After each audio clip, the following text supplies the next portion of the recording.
नमस्कार व्यूअर्स, और आप सब लोग कैसे हैं। आशा करती हूँ आप सब लोग अच्छे होंगे, स्वस्थ होंगे और मेरा शिव पुराण का पाठ अवश्य देखते होंगे। तो आइए सबसे पहले हम जान लेते हैं कि कल तक हमने कहाँ तक जाना था। तो कल हमने जाना था कि यमलोक के मार्ग में सुविधा प्रदान करने वाले विविध दानों का वर्णन, कि कितने प्रकार के दान होते हैं और हमें क्या क्या दान करना चाहिए, जिसके करने से हमें स्वर्ग की प्राप्ति होती है, और हमें ब्राह्मणों को क्या देना चाहिए, और वो सब चीज़ें हमने जानी थी। तो अब जानना चाहेंगे आप कि मैं ये पाठ क्यों कर रही हूँ। तो ये पाठ एक शुभ कार्य है, मंदिर के लिए कर रही हूँ, और इसमें मैं आप सब लोगों का सहयोग चाहती हूँ कि आप सब लोग सहयोग करें, सब्सक्राइब करें, लाइक करें और शेयर करें ज़्यादा से ज़्यादा, और अपने परिवार और मित्रगणों से भी सब्सक्राइब एंड शेयर अवश्य करवाएं। तो जिस मंदिर का मैं वर्णन कर रही हूँ उस मंदिर की मैं वीडियो डाल देती हूँ, आप लोग देखें और मुझे बताएं कि आपको मेरा पाठ कैसा लग रहा है।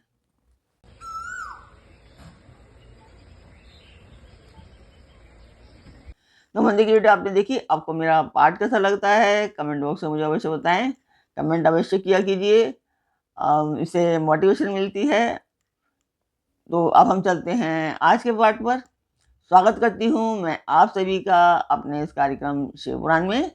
शिव पुराण की कोटि रुद्र संहिता, नहीं, उमा संहिता चल रही है, और इस उमा संहिता में आज आप सुनेंगे जलदान, जलाशय निर्माण, वृक्षारोपण, सत्य भाषण और तप की महिमा क्या है।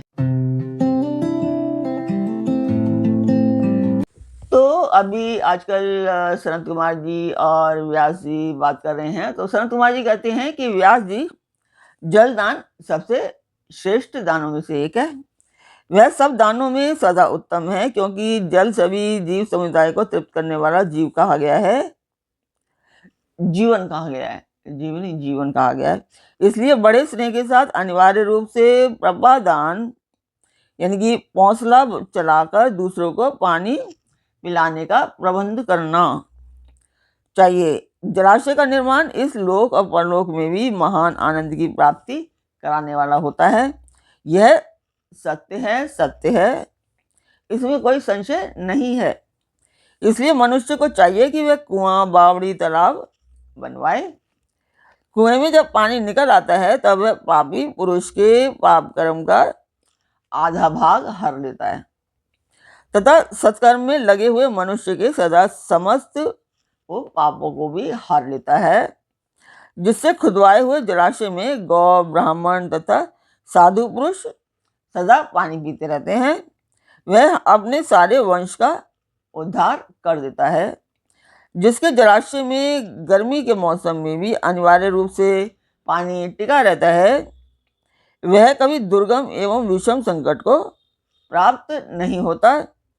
जिसके पोखरे में केवल वर्षा ऋतु में जल ठहरता है, उसे प्रतिदिन अग्निहोत्र करने का फल मिलता है, ऐसा ब्रह्मा जी का कथन है।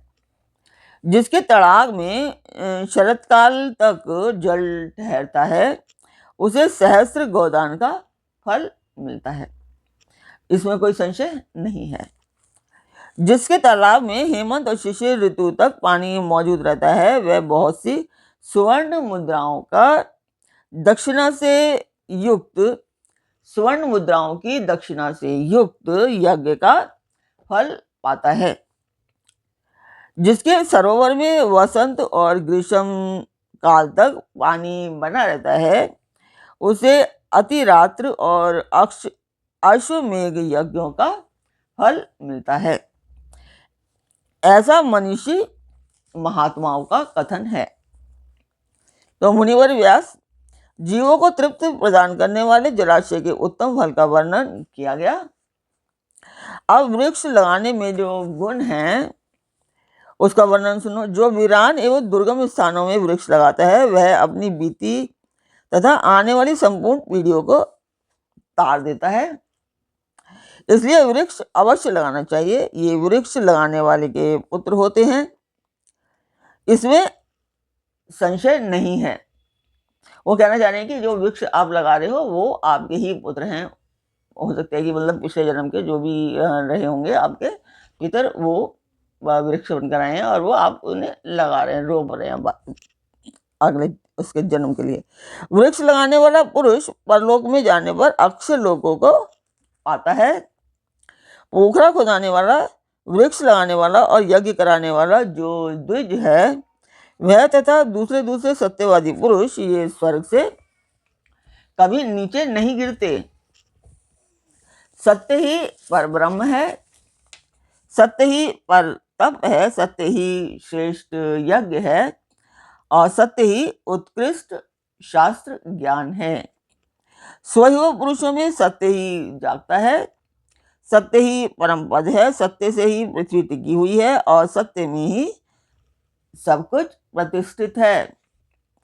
तब यज्ञ, पुण्य, देवता, ऋषि और पितरों का पूजन, जल और विद्या ये सब सत्य पर ही अवलंबित है। सबका आधार सत्य ही है। सत्य ही यज्ञ, तप, दान, मंत्र, सरस्वती देवी तथा ब्रह्मचर्य है। ओंकार भी सत्य रूप ही है। सत्य से ही वायु चलती है, सत्य से ही सूर्य तपता है, सत्य से ही आग जलाती है और सत्य से ही स्वर्ग टिका हुआ है। लोक में संपूर्ण वेदों का पालन तथा संपूर्ण तीर्थों का स्नान केवल सत्य से ही सुलभ हो पाता है।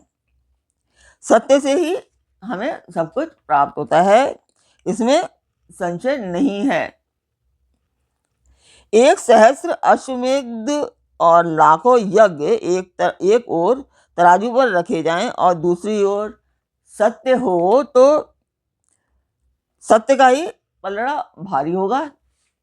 देवता, पितर, मनुष्य, नाग, राक्षस तथा चराचर प्राणियों सहित समस्त लोक सत्य से ही प्रसन्न होते हैं।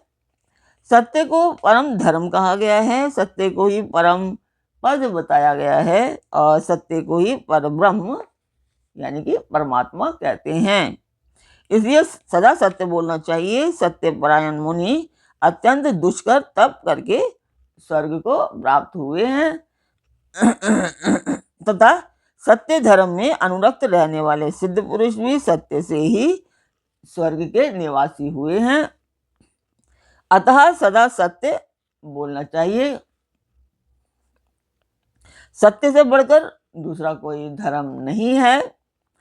सत्य रूपी तीर्थ अगाध, विशाल, सिद्ध एवं पवित्र जलाशय हैं। उसमें योग युक्त होकर मन के द्वारा स्नान करना चाहिए। सत्य को परम पद कहा गया है। जो मनुष्य अपने लिए, दूसरे के लिए अथवा अपने बेटे के लिए झूठ नहीं बोलते वे ही स्वर्गामी होते हैं।